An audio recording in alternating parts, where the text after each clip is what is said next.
cos square pi by 3 minus tan square pi by 4 हमें 1/2 के बराबर दिखा। क्लियर? तो हमने क्या लिया? Left hand side. तो लेफ्ट हैंड साइड में sin pi by 6, sin pi by 6 means sin 30। ठीक है? अच्छा मुझे बोलो इनमें डिफरेंस क्या है? sin स्क्वायर x और sin x स्क्वायर में स्क्वायर की बात हम कर रहे हैं। ये स्क्वायर जो है ये होल स्क्वायर नहीं है, एंगल के ऊपर स्क्वायर है। और ये स्क्वायर जो ये होल स्क्वायर होता है। ठीक है? अच्छा तो ये sin 30 होल स्क्वायर। तो अब sin 30 का वैल्यू कितना है? 1/2। It's 1/2 whole square. cos 60 is again 1/2 and whole square. tan 45 is 1. No, tan 45 is 1 square. Okay? It's 1/4 plus 1/4 minus 1. It's 2 times 1/4. है ना? Minus 1. It's 1/2 minus 1. ठीक है? Then it is 1/2 minus 1. It becomes minus 1/2. क्या दिखाना था हमें? Minus 1/2. So this is right hand side. Left hand side is equal to right hand side. अभी और एक बोलो बात. Second. Question number second is left hand side. बोलो बेटा.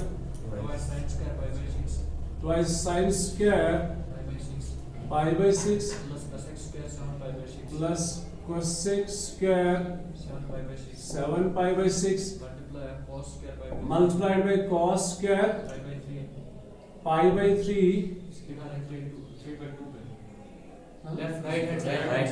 अभी थोड़ा लेफ्ट हैंड साइड यही है ना? तो किसके बराबर दिखाना है? 3/2 आंसर होना चाहिए राइट हैंड साइड। अब देखो यहाँ पे क्या करना है? पाई बाई 6 30 है, इसका वैल्यू हमें पता है। पाई बाई 3 60 है, इसका भी हमें वैल्यू पता है। लेकिन 7 पाई बाई 6 हमें नहीं पता है। 7 पाई बाई 6 जो इसमें एंगल है ना, ये पहले देखते हैं कितना है। इट इज 7 पाई बाई 6 कितना होता है? 30। तो इट इज 7 into 30, मतलब ये तो 210 डिग्री है। ये तो थर्ड क्वाड्रेंट के अंदर है। किस क्वाड्रेंट के अंदर? ठीक है बेटा। अब इसका वैल्यू हमें निकालना है। हमारे टेबल में 210 डिग्री का वैल्यू। अब देखो इस केस में आप क्या किया करोगे? लिसन, सबसे पहले twice sine square pi by 6, अभी ऐसे ही रखते प्लस cosec स्क्वायर। देखो क्या करना है, 7 पाई को डिवाइड करोगे किससे? 6 से। 7 पाई को किससे डिवाइड किया? 6 से। 6 1 पाइज आर, मतलब 6 into pi 6 pi. What's remaining? Pi. हमने आपको बताया था किसी भी p by q नंबर को आप q plus r by d form में लिख सकते हैं। किस फॉर्म में? q plus r by d या q r d as you wish, दोनों एक जैसे होते हैं। एक बार फिर से बताता हूं क्यों। अगर आप 19 को डिवाइड करते हो 5 से, ठीक है, तो 5 3 are 15, कितने बचे? 4। तो किस किस को डिवाइड किया था? 19 और 5। 19 और 5। 19 divided by 5 is equal q plus r by d, q plus r by d। जरा वापस करो इनको सब multiply. 5 3 are 15 plus 4 is 19 by 5। Got it? तो cosec square 7 pi by 6, it can be written as q pi plus pi by 6, ठीक है बेटा, and साथ में cos स्क्वायर pi by 3। मेरी बात को समझ रहे? अब ये जो है ना पाई प्लस पाई बाई 6, आपने पढ़ा ना वो एडजोमेट्रिक जिसमें इस्तेमाल करते हैं। अगर cosec मैंने आपको परसों समझाया था, मैं फिर से एक बार बताऊंगा। अगर कभी भी ये हो या ये हो, ठीक, मिसाल के तौर पर ये और ये क्या है मैं बताऊंगा। अगर sine of 3 pi by 2 plus x है, यहां ध्यान रखें, एक बार फिर से बता रहा हूं मैं, क्योंकि अब क्वेश्चंस आने वाले हैं, अब क्वेश्चंस में इस्तेमाल होंगे। Sine of 3 pi by 2 plus x, मैंने परसों कहा था पाई बाई 2 फॉर्म में जब भी होगा, चाहे फिर प्लस एक्स होगा या तो रेशियो चेंज हो जाते हैं। कौन किस में चेंज हो जाता है? Sine to cos, cos to sine, tan to cot, cot to tan, फिर खास कॉन्सेप्ट बोलो। तो अगर इस फॉर्म में हो तो रेशियो चेंज हो जाते हैं। साइन किस में चेंज होता है? कॉस में। जैसे 10th में पढ़ा था साइन 90, 10th में आपने पढ़ा था साइन 90 माइनस ए, तो अब हम लिखते हैं इस बार पाई बाई 2 माइनस एक्स, तो किसके बराबर होता है? Cos x. ठीक, तो अगर ये इस फॉर्म में हो, पाई बाई 2 फॉर्म में हो, तो हर एक रेशियो चेंज हो जाता है। साइन चेंज होता है कॉस में, कॉस चेंज होता है साइन में, tan cot, cot tan, sec cosec, cosec sec. और अगर वो पाई फॉर्म में हो, अगर यहां पे ऐसे हो कोसेक पाई प्लस एक्स, तो it means unchanged, cosec cosec ही रहेगा। समझ आ रहा है? अच्छा, अगर साइन चेंज होगा कॉस में, तो मैं लिखूंगा कॉस एक्स। ठीक है, ये तो हो गया। कोसेक चेंज नहीं होगा तो कोसेक एक्स ही लिखेंगे। ठीक है, अब देखो सेकंड स्टेप क्या होता है, क्वाड्रेंट। देखो ये सारे एक्यूट एंगल्स हैं फर्स्ट क्वाड्रेंट के अंदर, या ये 360 से ज्यादा है। अच्छा, ये जो है इनको हम कैसे डिफाइन करेंगे इन एंगल्स को? या तो 90 प्लस करेंगे कुछ, या 180 को कुछ माइनस कर रहे हैं। जितने सारे एंगल्स किस क्वाड्रेंट के अंदर है? सेकंड क्वाड्रेंट के अंदर। वो कैसे बनते हैं? वो क्वाड्रेंट एंगल्स के टर्म्स में कैसे बनते हैं? या तो 90 को कुछ ऐड किया, या तो 180 को कुछ सब्ट्रैक्ट किया। अच्छा, जो इसमें एंगल्स है वो 180 या तो 180 को ऐड किया, या तो 370 270 को सब्ट्रैक्ट किया कुछ। और यहां पे कैसे बनते हैं? 270 को या तो कुछ ऐड किया, और 360 को या तो कुछ सब्ट्रैक्ट किया। और यहां पे कैसे बनते हैं? या तो 360 को कुछ ऐड किया, या तो 90 को माइनस किया। अब देखो इसकी बात करेंगे, cosec pi plus x. Cosec pi है तो कोसेक ही रहेगा, लेकिन क्वाड्रेंट कौन सा है? ये पाई प्लस एक्स कौन सा क्वाड्रेंट है? यहां से यहां तक तो हो गया पाई, मतलब 180। इसको कुछ ऐड कर रहे हैं 180 को, मिसाल 180 को, यस 180 को और 30 ऐड करो तो कितना बन जाएगा? ये 210 किसमें ये एंगल बन रहा है? थर्ड क्वाड्रेंट के अंदर। ठीक है, समझ आओ? तो अगर पाई को कुछ ऐड कर रहे हैं, प्लस कर रहे हैं एक्स, और ये एक्स होते हैं एक्यूट एंगल्स, 90 से ज्यादा नहीं होते। ठीक है, लेस देन 90 होते। तो जब कुछ ऐड किया तो किस क्वाड्रेंट के अंदर आ गए? अब देखना है साइन। देखो इसमें सारे पॉजिटिव होते हैं, all positive, add all positive. इसमें sine and it's reciprocal, cosec. Add sugar to coffee, इसमें टेन और कॉट, और इसमें कॉस और सेक। ठीक है, तो हम किस क्वाड्रेंट में आए? थर्ड में टेन और कॉट पॉजिटिव होते हैं, कोसेक पॉजिटिव नहीं होता, तो कोसेक क्या होगा? नेगेटिव। तो हम कोसेक की बात कर रहे हैं ना? समझ आ रहा है? तो इस पे लेक्चर है, आप चेक कर सकते हो।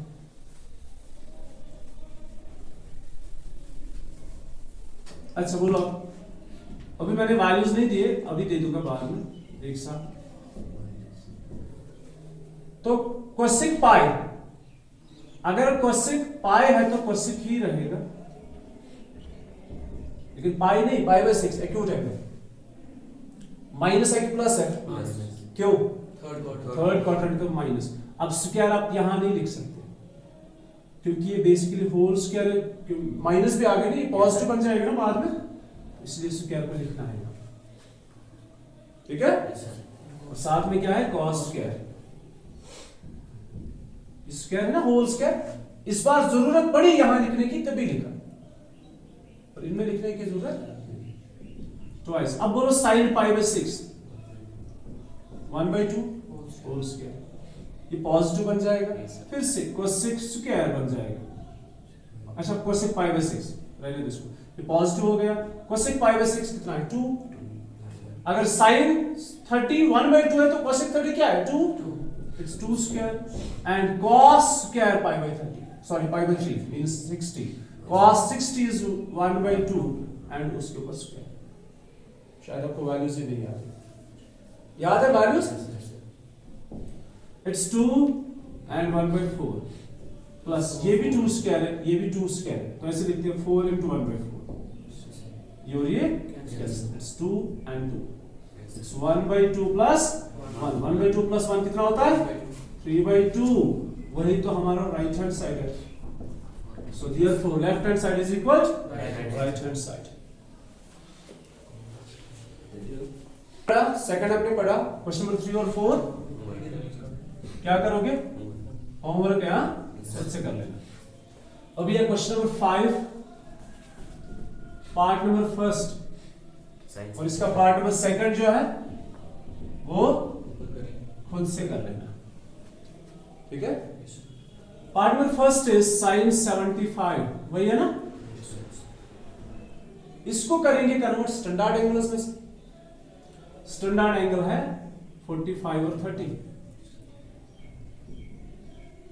क्या क्या है अब इसमें 90 90 कुछ हाँ 90 आएगा लेकिन वो तो फिर 90 इधर ध्यान रखना 90 माइनस 15 आएगा ठीक है ना 15 मार्च स्टैंडर्ड एंगल नहीं है ना, तो आपने ऐसे कन्वर्ट करना है कि दोनों स्टैंडर्ड एंगल्स होने चाहिए। आगे चलते हैं कौन सी आइडेंटिटी है sine of a plus b, it is sine of a plus b या x प्लस y जो मर्जी लिखो आप। Sine of a plus b is sine a cos b plus cos a sin b। So it is sin a plus b, it is sin a 45 plus 30 cos b. Angles interchange. Then cos a मतलब 45 and sin 30. Sin 45 is how much? 1/√2. Cos 30 is 1/√3/2. That was the first. Cos 45 is 1/√2 and sin 30 is 1/2. It's √3/2√2 and it's 1/2√2. ठीक है समझ आवा which is equal to अच्छा sin 75 हम कर रहे हैं sin 75 degree is equal to 2√2 और यहाँ पे √3 plus 1 divided by 2√2। देखो अब क्या है आंसर ये भी है ठीक। आप चाहो तो रैशनलाइज कर सकते हो ये भी आंसर है, आप चाहो तो रैशनलाइज कर सकते हो। आगे और थोड़ा सिंपलीफाई करेंगे √3 प्लस 1 डिवाइड बाय 2√2 जो था रैशनलाइज करना है डिनोमिनेटर को, तो डिनोमिनेटर को रैशनलाइज कैसे करेंगे इनटू करेंगे √2 डिवाइड बाय √2। अब बोलोगे आप सर 2/2 क्यों नहीं साथ में लिखा, देखो 2 और 2 साथ में लिखोगे वो तो कैंसिल हो जाएगा। आप बोलोगे ये भी तो कैंसिल हो जाएगी, इनकी तो जरूरत है ना क्योंकि हम इसको रैशनलाइज करने जा रहे हैं, ठीक है। √2 का लिखना जरूरी है 2 का लिखना जरूरी नहीं है। हाँ अगर बीच में एडिशन या सब्ट्रैक्शन होता है फिर तो लिखना होता है और साइन भी चेंज होती है। It's √3 plus 1 into √2 divide by 2 √2 हो गया टोटल में 4। समझ आया कैसे √2 इनटू √2 इस √2 स्क्वायर रूट कैंसिल 2 2 4 ऐसे भी रख सकते हो। आगे इनको मल्टीप्लाई भी कर सकते हो जैसे मर्जी, मेन तो हमारा ये है ठीक है। आगे बोलो क्वेश्चन नंबर 6 फिर से प्रूव करना है तो क्या प्रूव करना है बोलो left hand side cos of 5/4 minus x bracket cos of 5/4 minus x bracket minus x 1 cos of 5/4 minus y 5/4 minus y minus sin 5/4 minus x your much shared के नाम से sin 5/4 minus x and sin pi/4 minus y। यहाँ से अच्छे से दिख रहा है बोल लिसन टू मी। और इसको कुछ प्रूव करना है, राइट हैंड साइड कुछ है वो खुद ब खुद आ जाएगा, आपको बोलने की जरूरत।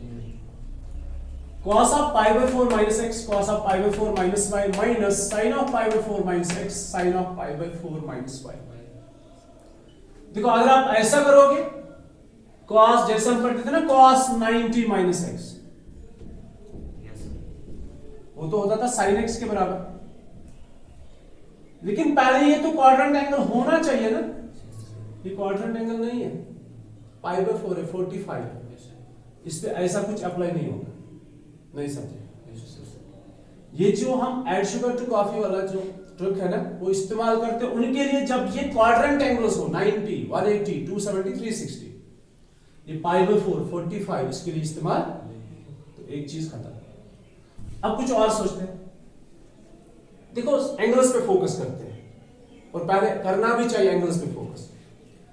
पाई by 4 minus x, pi by 4 minus x, pi by 4 minus y, pi by 4 minus y, ठीक है? तो मुझे एक आइडेंटिटी याद आ रही है, मान लो ये a ये b, a b, तो जरा इसको पढ़ो, cos a cos b minus sin a sin b। देखो cos a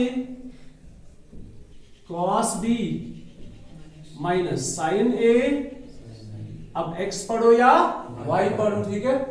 किसके बराबर होता है? cos of a plus b। बहुत अच्छा, किसके बराबर? समझ आया? पहली आइडेंटिटी जो हमने डिराइव की, cos of a plus b is equal cos a cos b minus sin a, इसी को इस्तेमाल करो। So left hand side is equal, अब बोलो cos a cos b minus sin a sin b किसके बराबर है? cos of a what's a, नहीं 5, ये पूरा है ना a plus b what's b, मतलब इन दो एंगल्स का सम, पाई बाय 4 माइनस। इतना समझ आया? अभी भी नहीं समझ? अच्छा अब बोलो पाई बाय 4 और पाई बाय 4 कितनी बार है? 2 टाइम्स पाई बाय 4। मैंने चाहता तो 90 भी डायरेक्ट लिख सकता, क्योंकि 45 45 90 होते हैं, minus x minus y, cos of ये पाई बाय 2 है ना, इनमें से माइनस कॉमन निकालो तो एक्स प्लस वाई बचेगा। अब क्या करें आगे? cos 90 minus a, let it be a, तो cos 90 माइनस a किसके बराबर है? या x लिखो या a लिखो, it is sin a, it's cos 90 minus a whatever the angle is, बस 90 को सब्ट्रैक्ट होना चाहिए और ये दोनों सम, इन दो का सम एक्यूट होगा, ठीक है? So it is cos 90 minus a is sin of a। यही आंसर है? यही होगा, it's right hand side. And हमने प्रूव किया left hand side is equal right hand side. क्या सवाल है?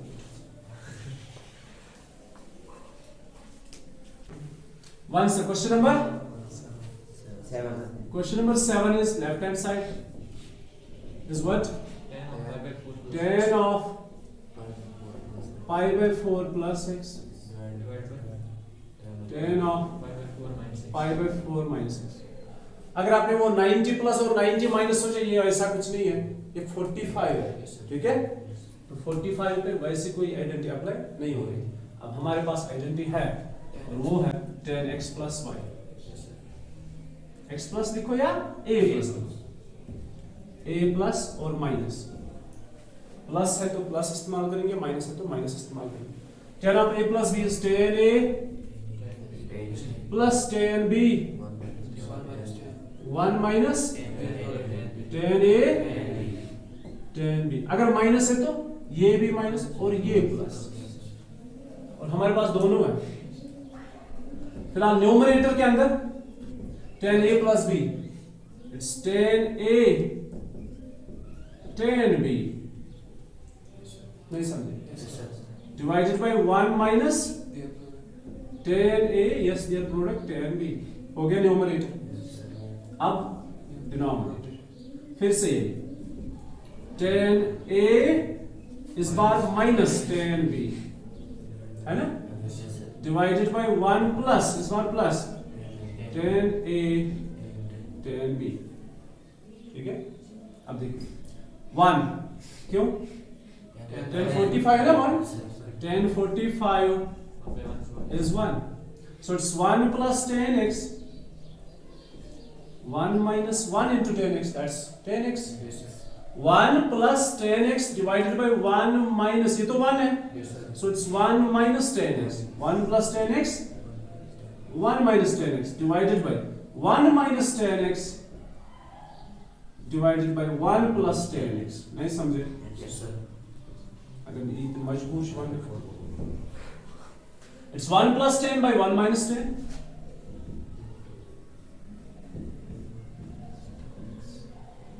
N2 reciprocal 1 plus 10 1 minus 10. Numerator same है डिनोमिनेटर सेम है कैंसिल करोगे नहीं Square. it's 1 plus 10 square 1 minus 10 square whole square लिखेंगे हाँ 1 minus 10x whole square. This is right hand side. Okay. So